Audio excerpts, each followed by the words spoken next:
Bonjour à tous, bienvenue dans le 13h, bienvenue sur la chaîne qui rassemble. Au Japon, la Côte d'Ivoire fait entendre sa voix à la 9e conférence internationale de Tokyo sur le développement de l'Afrique. Le Premier ministre, représentant le chef de l'État, conduit une mission stratégique à Yokohama dans l'objectif de maximiser les opportunités économiques et renforcer la coopération bilatérale avec des États et des partenaires commerciaux internationaux. Ici à Abidjan, le Fonds international de développement agricole et ses partenaires évaluent l'impact du programme COSOP 2020-2025, améliorer durablement les revenus, assurer la sécurité alimentaire et offrir des emplois décents aux jeunes et aux femmes en milieu rural. Tels sont les objectifs de cette initiative. La revue annuelle organisée cette semaine a permis de dresser le bilan des progrès. Enfin, nous irons à Gaza, où l'ONU vient de déclarer officiellement l'état de famine, une première au Moyen-Orient qui plonge déjà 500 000 personnes dans une situation jugée catastrophique. Selon les Nations Unies, cette famine aurait pu être évitée sans ce qu'elle qualifie d'obstruction systématique d'Israël qui bloque l'acheminement de l'aide alimentaire. C'est donc un rendez-vous stratégique pour l'Afrique et pour la Côte d'Ivoire en particulier. À Yokohama, le Premier ministre Robert Mambébegré, représentant le chef de l'État au TICAD 9, a multiplié les rencontres pour capter de nouvelles opportunités économiques et renforcer la coopération bilatérale avec le Japon et d'autres partenaires. Les détails avec Franck Quadio et Ulrich Adongon. L'essence de l'organisation du TICAD par le Japon depuis 1993 est le renforcement de l'axe coopératif entre ce pays et le continent. Aussi est-il important pour les États africains de poser les jalons concertés d'une économie à même de répondre aux défis actuels numériques, énergie et autres développements durables. À Yokohama, ville déjà jumelée avec Abidjan, le chef de la délégation ivoirienne multiplie les rencontres. La journée de ce jeudi est axée majoritairement sur l'axe de la coopération bilatérale, mais aussi multilatérale. Content d'accueillir la Côte d'Ivoire non seulement comme membre de la Banque européenne de reconstruction et de développement, mais aussi maintenant comme pays d'opération. Et donc nous travaillons d'ores et déjà à l'installation d'un bureau de la banque à Abidjan et puis à préparer des projets, une grosse focalisation sur le secteur privé essentiellement. On veut plus renforcer cette coopération entre nous, travailler plus sur plusieurs sujets, sur le tourisme, l'agriculture, l'agroalimentaire, l'enseignement supérieur, la formation professionnelle, le numérique. Donc il y a beaucoup de domaines sur lesquels on doit bien avancer entre la Tunisie et la Côte d'Ivoire. L'industrie automobile et la coopération japonaise JICA à l'agenda de Robert Begré-Mambé. Avec l'Organisation japonaise du commerce extérieur JETRO, c'est le renforcement des acquis matérialisés lors du SICA à Abidjan pour le développement du secteur audiovisuel qui est exploré. Comme JETRO est un organisme qui encourage les échanges commerciaux, exportation, export, import, et c'est pourquoi nous allons développer tous nos efforts pour répondre aux attentes. L'axe Abidjan-Kinshasa, pour une rencontre de haut niveau avec son homologue du Congo, a aussi constitué pour Robert Begré-Mambé un pan stratégique de sa présence à Yokohama. C'est important aujourd'hui de marquer le pas, de montrer que l'Afrique a une position importante pour le développement du monde, parce que nous avons aujourd'hui une place prépondérante, nous avons beaucoup à apporter. Chacun, nous, la RDC en tant que pays solution pour les questions environnementales, ou la Côte d'Ivoire aussi, avec tout son potentiel au niveau de l'agriculture. Nous avons une configuration environnementale, géologique et économique qui nous permettent d'avoir des repérages qui projettent notre développement dans un contexte d'échange fraternel. C'est pourquoi la mobilisation de la commission mixte entre la Côte d'Ivoire et la RDC sera un atout majeur dans les échanges que nous avons envisagés. Le Premier ministre, en marge de la session plénière consacrée à l'économie, a paraphé un partenariat stratégique avec le ministère japonais de l'économie, du commerce et de l'industrie. Dans le cadre de la tenue de la présidentielle en Côte d'Ivoire prévue pour octobre prochain, la commission électorale indépendante a produit un communiqué à l'attention des potentiels candidats au scrutin. Serge Coléa nous en fait lecture. La commission électorale indépendante, CEI, porte à la connaissance des partis, groupements et acteurs politiques des potentiels candidats ainsi que des électeurs, que dans le cadre de la réception des dossiers de candidature à l'élection du président de la République prévue le 25 octobre 2025, ces services seront exceptionnellement ouverts les samedis 23 et dimanche 24 août 2025 de 10h à 17h. Elle invite tous les déposants, pour des raisons pratiques et en vue d'une meilleure organisation, à communiquer la date de dépôt souhaitée au secrétariat permanent de la commission au moins 24 heures à l'avance. La commission électorale indépendante compte sur le civisme et le sens de la responsabilité de chacun pour le bon déroulement de cette phase du processus électoral. Pour toute information complémentaire, prière de contacter le secrétariat permanent de la CEI au 27 22 40 09 90. Zoom à présent sur le secteur agricole. Ici, à Abidjan, le Fonds international de développement agricole a évalué la mise en œuvre de son programme stratégique en Côte d'Ivoire. Il est question d'améliorer durablement les revenus, la sécurité alimentaire et créer des emplois pour les jeunes et les femmes en milieu rural. Compte rendu avec Jean-Luc Bangbo. À Abidjan, partenaires techniques, acteurs publics et privés, organisations professionnelles et sociétés civiles se sont réunis autour du Fonds international de développement agricole, FIDA, afin de dresser la revue annuelle du COSOP, le cadre d'options stratégiques 2020-2025 pour la Côte d'Ivoire. Aujourd'hui, le portefeuille pays qui passe à plus de 5 projets. Nous étions environ à 300 millions d'engagement au niveau du pays. Aujourd'hui, nous sommes à plus de 550 millions. Nous pensons dans les années à venir encore dépasser ces niveaux d'engagement-là. Le COSOP en Côte d'Ivoire vise 3 grands objectifs. Accroître durablement la productivité des petites exploitations agricoles, renforcer l'intégration des producteurs au marché et améliorer la coordination des politiques sectorielles. Nous avons donné toute une série d'équipements dans le riz, dans la mangue, aux unités de séchage, aux unités de transformation de riz, les décortiqueuses, les mini-rizeries, justement pour améliorer la qualité du riz, pour améliorer la quantité de riz et aussi travailler à promouvoir le riz local et la mangue séchée à travers la Côte d'Ivoire. Nos appuis consistent à renforcer la résilience des producteurs qui sont impactés par le changement climatique, mais aussi par les effets de la Covid-19. Au terme de cette 5e année de mise en œuvre, toutes les parties prenantes se disent satisfaites. Les interventions du FIDA en Côte d'Ivoire sont anciennes et structurantes. Ce sont plus de 385 millions de dollars US qui ont été investis dans 11 projets et programmes au profit de nos populations rurales. À travers panel de haut niveau, échange d'expériences, cet atelier a été aussi l'occasion de partager les bonnes pratiques capitalisées afin de consolider l'impact des actions sur les populations rurales.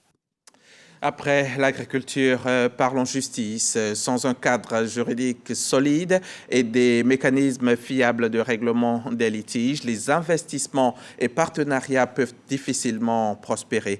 C'est dans ce sens que l'OADA, à travers son école régionale supérieure de la magistrature, a formé la première promotion d'experts en arbitrage, une étape majeure pour renforcer la sécurité juridique et l'attractivité de notre espace économique. Fin de formation pour la première promotion du certificat en arbitrage OADA. 2 journées de soutenance organisées par l'École régionale supérieure de la magistrature de l'OADA pour faire de ces récipiendaires des experts en arbitrage de litiges commerciaux. C'est un sentiment de joie et d'aboutissement, de longs mois de travail et de recherche. Quelle soutenance a constaté la fin de notre formation et le début d'un travail d'une profession pratique d'arbitrage, aussi bien sur le plan national que international. Il était souvent reproché au milieu arbitragiste que les expertises africaines ne soient pas légion. L'objectif justement est de renforcer les capacités des acteurs africains essentiellement, mais pas uniquement, et de leur permettre d'avoir une communauté arbitragiste africaine compétente qui pourrait offrir des services d'arbitrage et également de médiation pour pouvoir régler les différends en matière d'affaires, en matière d'investissement au niveau des centres des 17 États de l'OHADA, mais également au niveau des centres internationaux un peu partout au monde. Cette cérémonie intervient après une formation de 6 mois à Porto Novo au Bénin, récompensant ainsi 50 récipiendaires par un certificat. C'était un reportage de Roxane Ambaché, Franck Quadio et Williams Begré. On va maintenant s'intéresser aux collectivités locales. Les communicants des mairies et conseils régionaux renforcent leur capacité en écriture journalistique et en rédaction de notes d'information. L'enjeu, c'est mieux valoriser les actions des élus locaux et rapprocher la gouvernance des populations. C'était jeudi à Abidjan en présence de nos Sangaré. Réunis à Abidjan, ces responsables de communication des mairies et conseils régionaux renforcent leurs capacités. Une formation pour donner de la visibilité aux actions des collectivités locales. Il est extrêmement important de renforcer les capacités des communicants parce que la vie et l'image des élus, ce sont les communicants qui gèrent. Et il est extrêmement important que nous soyons outillés de certains éléments. Et la communication au niveau d'une collectivité, je pense que c'est comme un couteau à double tranchant. Nous pouvons déteindre comme relever l'image d'une collectivité.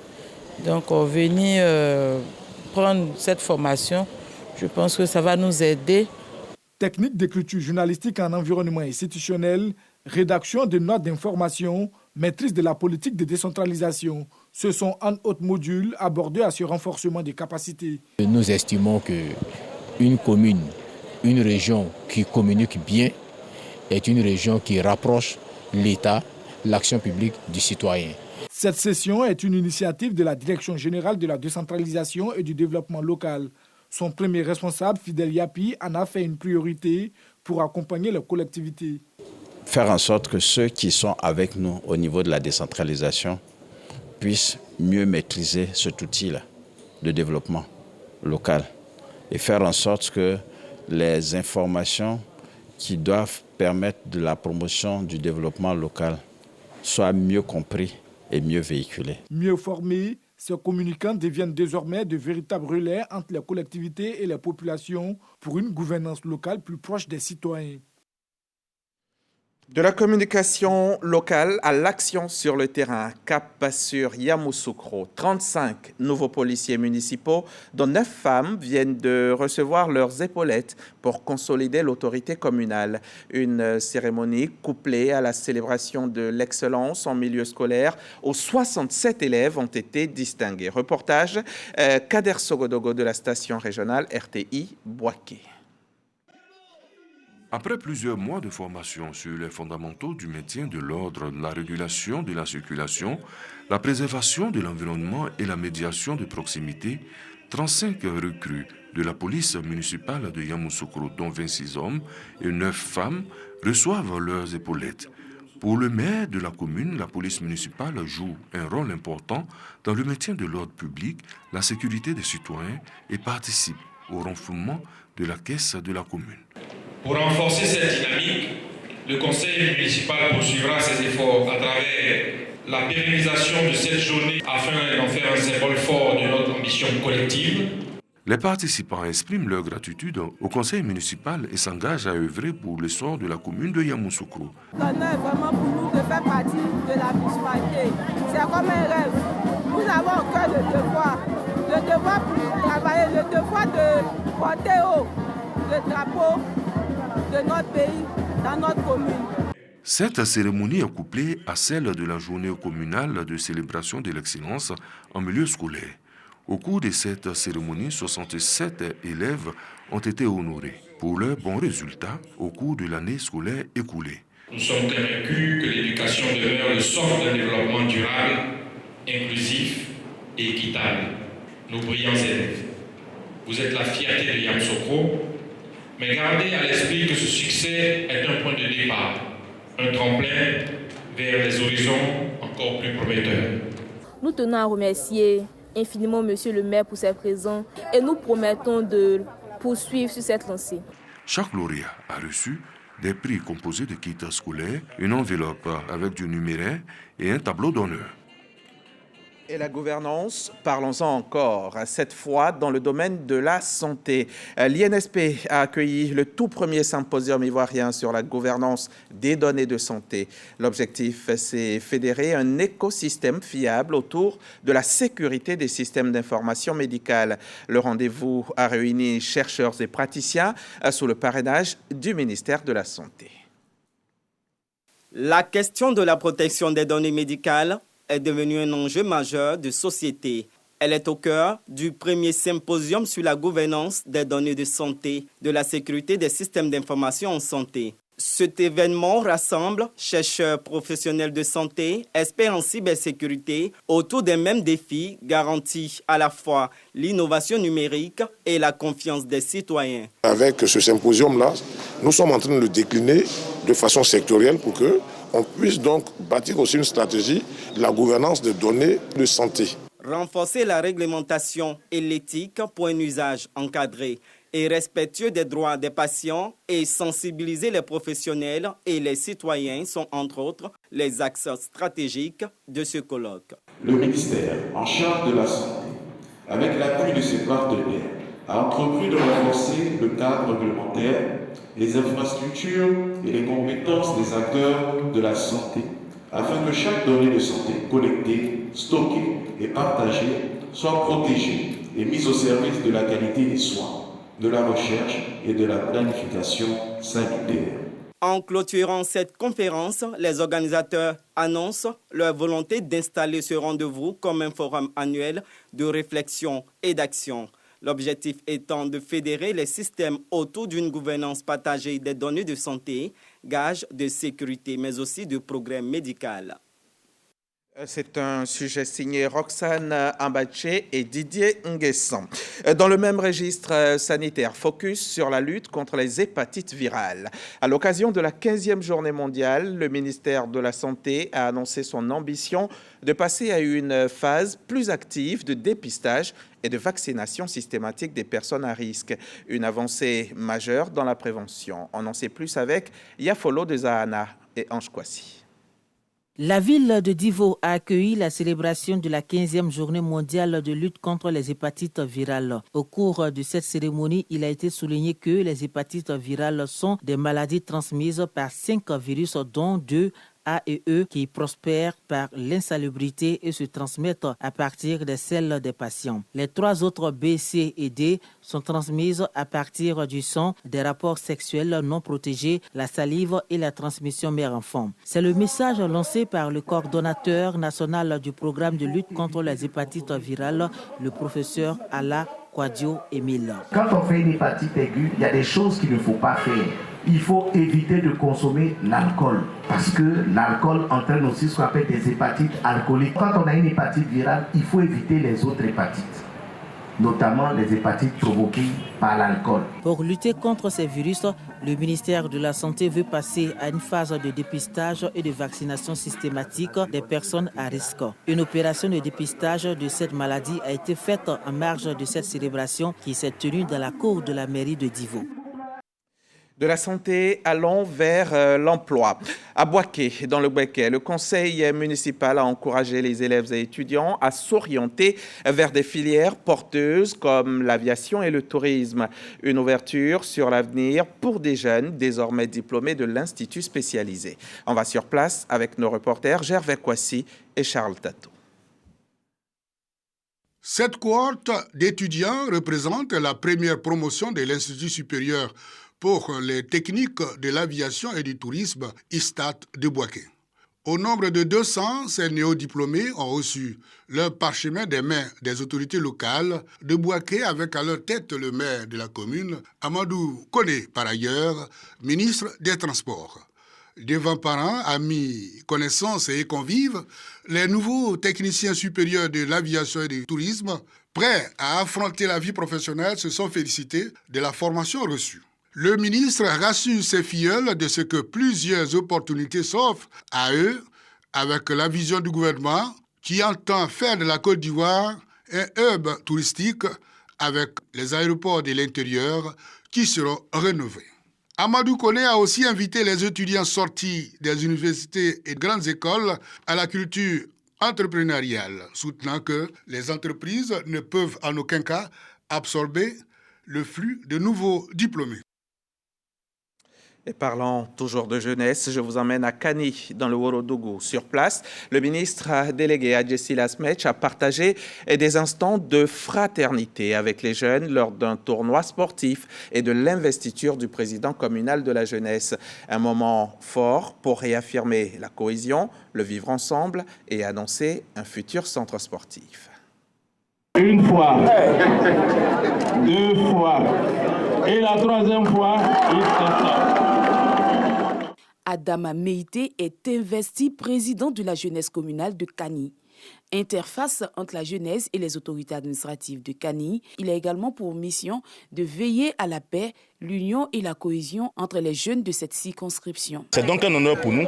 Au moment où nous passons le flambeau, le rôle de la jeunesse communale, c'est de contribuer à l'encadrement des jeunes, au renforcement donc de l'engagement citoyen. Est inscrit en bon point dans le programme général du gouvernement, les jeunes doivent s'inscrire dans la dynamique d'une élection apaisée. Cette investiture a lieu en marge de la finale de la 9e édition du tournoi ABM, organisé par Abdoulaye Ben Meïté, fils de Kani, député de Kani, commune et sous-préfecture.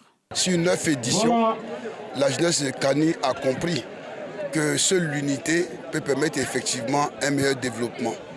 Donc c'est dans l'unité que nous pourrions effectivement aider nos parents dans ce combat pour le développement de Kani, pour la cohésion à Kani, pour la fraternité à Kani. On doit me tenir aux côtés de mes jeunes frères, les encadrer pour leur inculquer les valeurs que nous explique chaque jour cette grande personnalité qu'est le président de la République.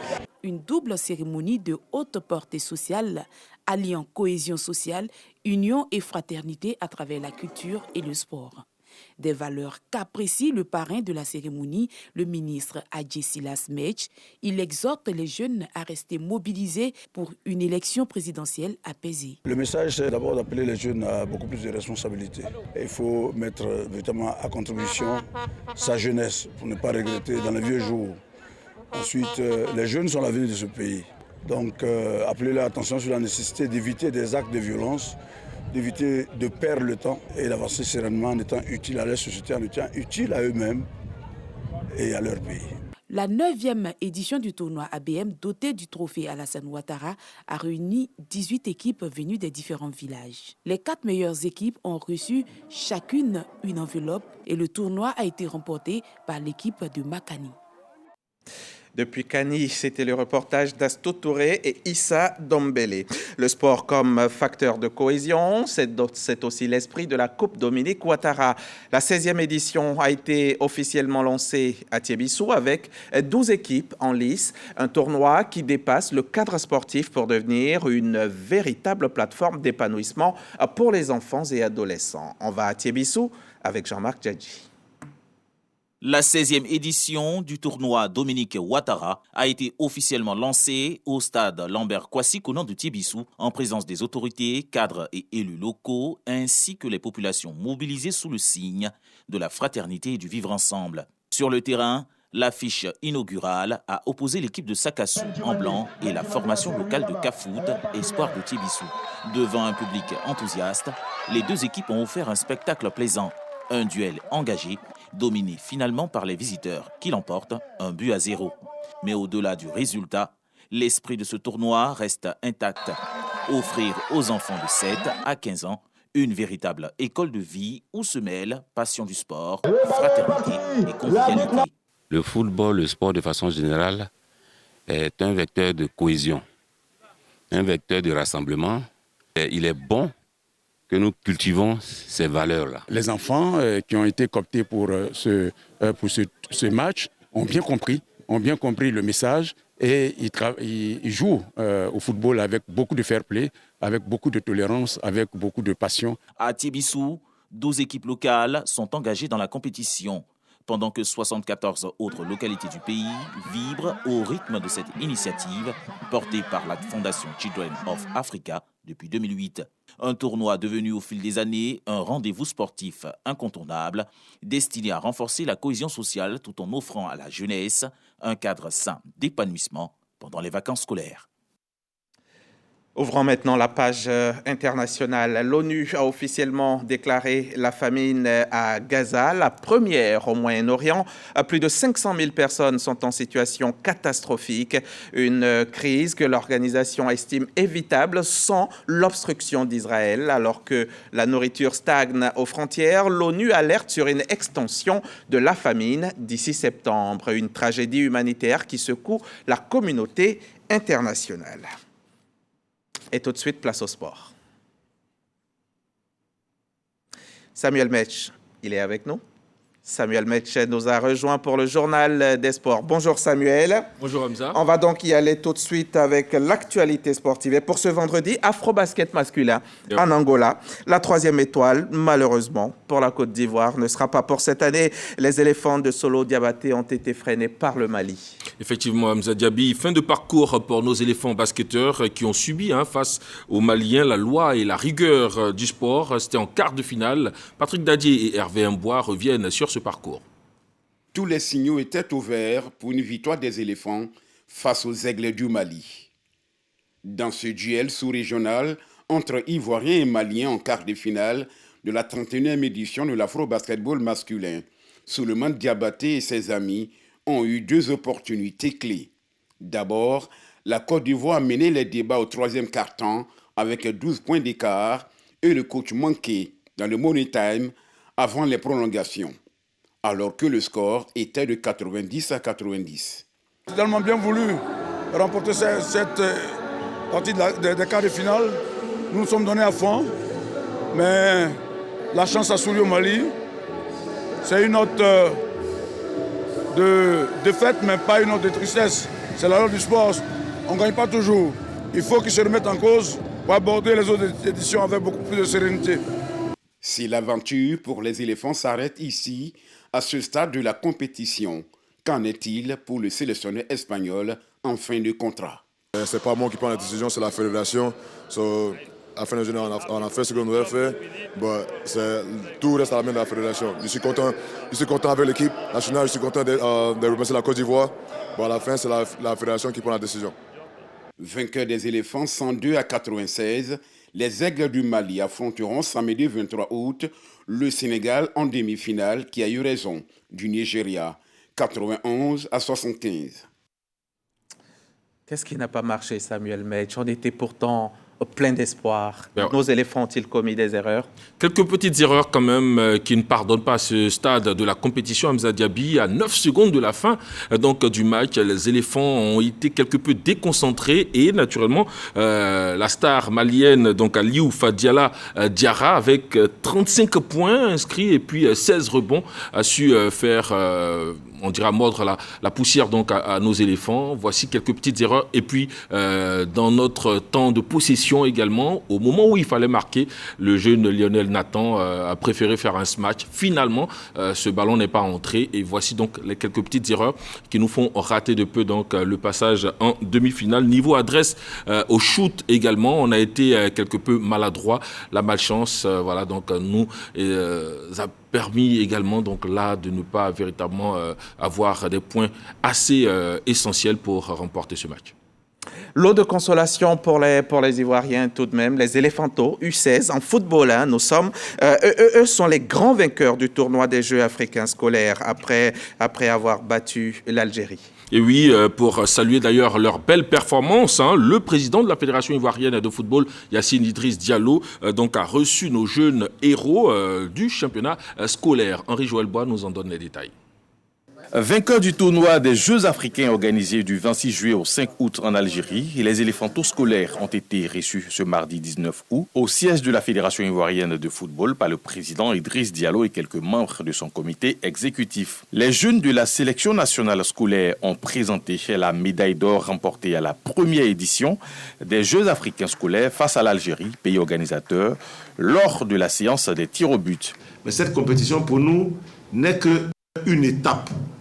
Le vrai objectif, c'est la compétition qui va avoir lieu le mois prochain en Côte d'Ivoire, les U17, pour se qualifier pour la prochaine CAN, qui elle serait qualificative pour la prochaine Coupe du Monde. Le problème que nous avons maintenant, c'est que la génération qui vous a précédé a tellement bien fait au Ghana avec Bassiriki. Ils sont allés faire tellement bien au Maroc. On a qualifié pour la Coupe du Monde. Donc maintenant, on doit se débrouiller. Chaque année, on doit être à la Coupe du Monde. Pour lui, le vrai challenge pour le sélectionneur Bassiriki Diabaté et ses gamins sera la qualification pour la CAN U17 dont la Côte d'Ivoire accueille les éliminatoires zonales dans le mois de septembre. Rappelons qu'en reconnaissance de son engagement et de son rôle dans la formation des jeunes talents, le sélectionneur Bassiriki Diabaté a été désigné meilleur encadreur sportif lors de la 12e édition du Prix national d'excellence, une distinction qui consacre la performance exceptionnelle de l'équipe U17 sur la scène continentale. Absent lors de la remise du dit prix, il a reçu des mains du président de la Fédération ivoirienne de football. Et nous finissons avec du cyclisme. La 31e édition du Tour cyclisme de Côte d'Ivoire aura lieu donc du 30 août au 6 septembre prochain. 7 pays ont déjà confirmé, le Bénin, le Burundi, Cameroun, Togo, Mali, Côte d'Ivoire, Sierra Leone. En attendant donc la Guinée et Saint-Martin, 13 villes seront à parcourir par les différents cyclistes pour une distance de 766 km 800. La Côte d'Ivoire alignera donc 2 équipes pour tenter de rafler, on dira donc, le trophée au Cameroun, vainqueur de l'édition dernière. Merci Samuel Metch. Merci beaucoup et à vendredi. Ouais. À vous aussi. À demain, chers téléspectateurs.